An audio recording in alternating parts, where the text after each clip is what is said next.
हैदराबाद के Rohit medical hall में मैं आया हूं। अरवल मोड़ पे ये स्थित है और ये वही दुकान है जो चर्चा में आया शंभू गर्ल्स हॉस्टल कांड के बाद। और अभी दुकान के ऑनर जो है हमारे साथ है और इनसे जो है हम लोग कुछ जानने का प्रयास करेंगे। और अभी तो बहुत सारे लोग आते हैं, इनसे जो है बहुत सारा सवाल पूछते हैं और ये दिन भर जो है जवाब देने का प्रयास करते हैं। नहीं बैठेंगे नहीं। क्या नाम हुआ आपका?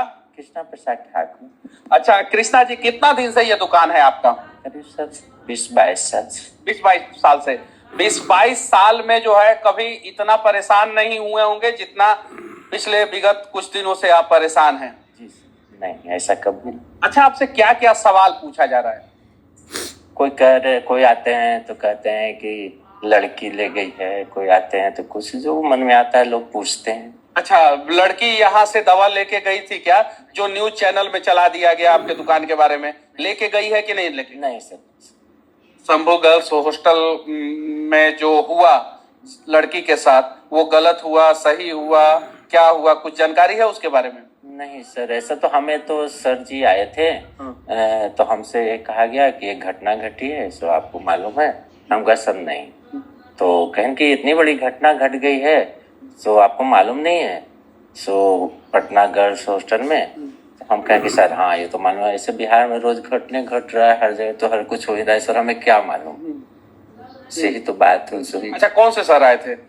ये तो नाम नहीं हम जानते हैं सर। अच्छा, आपका सीसीटीवी रिकॉर्डिंग भी लेके गया है लोग क्या? नहीं सर, रिकॉर्डिंग नहीं, वो कहें कि सीसीटीवी दिखाइए। हम कहा देखिए सर, तो उसमें हार्ड डिस्क जो है ना फुल पाया गया कुछ दिन पहले में से, तो हमें सलाह दी कि आप इसे हार्ड डिस्क को अपडेट करा करके इसको मतलब इसको हटा करके आप कोई भी अपडेट करा करके रखिए इसको। कहने का मतलब है कि कुछ लोग आते हैं यहाँ पे चेक करते हैं, वो प्रशासन के ही लोग रहते हैं, हार्ड डिस्क फुल पाया जाता है, लेकिन मीडिया में खबर ये चल जाता है कि यहीं से लड़की जो है डिप्रेशन की दवा और नींद की गोली खरीद के लेके गई थी। 90 नींद की गोली।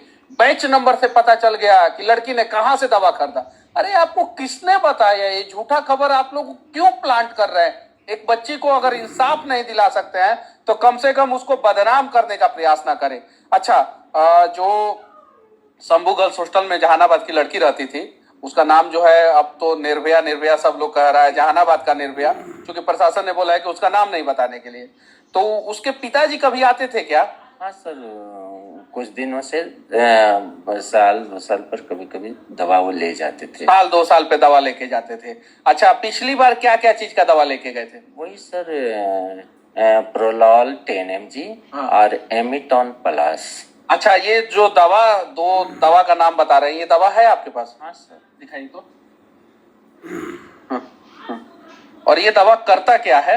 ये तो मैं नहीं जानता हूँ, मैं शायद बता चुका हूँ सभी लोगों को। मतलब कि जो डॉक्टर लिख के देते हैं जी, इस पे आप देते? हाँ सर, एक दवा तो अनेकों बीमारी में काम आती है ना, मैं तो डॉक्टर हूँ नहीं सर। मतलब लगभग फिर भी तो आपको पता होगा कि नहीं सर, ऐसा कुछ नहीं है। हाँ, हम लोग वही सर्दी खांसी की दवा के बारे में बता दें, कालपोल बता देंगे, मेटासिन बता दें, और बहुत सारी चीजें की दवा के बारे में हम लोग नहीं बता सकते। और सब दवा के बारे में आप लोग नहीं बता सकते?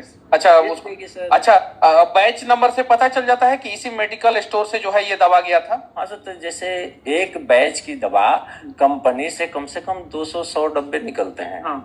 तो हम लोग के पास 10-20 पता, अब कौन कौन बैच का कहाँ गया मैं तो नहीं बता सकता ना सर। हाँ। अच्छा, आपका दुकान का नाम कैसे आ गया? वो एक पेमेंट के माध्यम से हमें पता चला कि आप ही के दुकान पे पेमेंट हुआ है। हाँ। पेमेंट किसने किया था?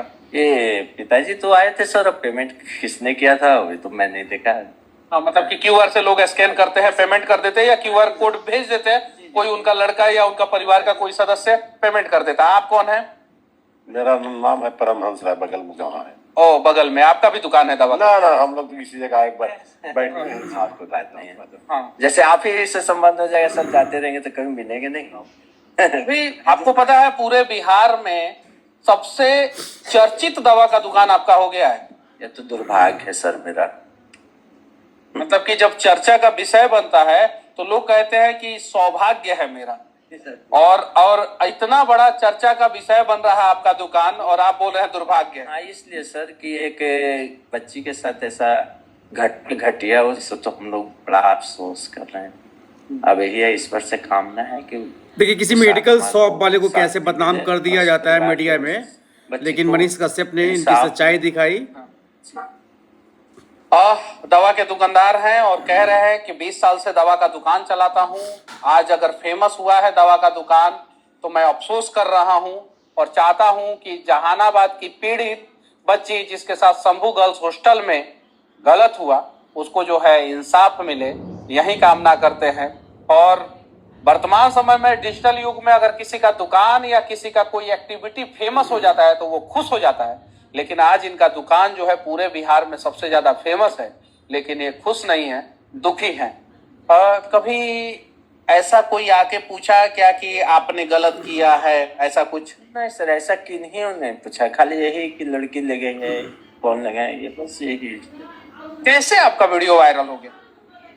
वीडियो वायरल जब सर गए तो सर बोले थे कि हमें कोऑपरेट आपका चाहिए। हम कहा सर बिल्कुल करेंगे, क्यों नहीं करेंगे। प्रशासनिक अधिकारी? हाँ, तो प्रशासनिक अधिकारी आए तो सर छोटी सी जगह है, लोग आते जाते देखते लोग देख लिए। हाँ, उनका स्टेटमेंट सुबह होकर के पेपर में आया एक दवा की दुकान के बारे में, तो उसी से लोग देखी होंगे, लोग आना शुरू, मजमा शुरू। अच्छा, पेपर में जो है आपके दवा का दुकान का नाम आया था? नहीं सर, जैसे जहानाबाद में एक पेपर, हाँ। तो गाड़ी उड़ी लगी होगी, इधर उधर चढ़े होंगे लोग, बहुत सारे लोग हैं, पता किए होंगे। और फिर सुबह में हमारे पास लाइन लग गई। सुबह में लाइन लग गई जी। अच्छा, उसके बाद से जो है उनके पिताजी जो जहानाबाद की निर्भया, उसके पिताजी या उसके परिवार वालों ने संपर्क किया आपसे? सर किसी माध्यम से नहीं सर, नहीं। अच्छा, उन्हें इंसाफ मिलना चाहिए कि नहीं मिलना चाहिए? सर हर बेटी को इंसाफ मिलना चाहिए। हर बेटी को इंसाफ। अच्छा, आपके घर में कितने बच्चे हैं? जी 2 बच्चे, 1 बच्ची। एक बच्ची जी सर। और 2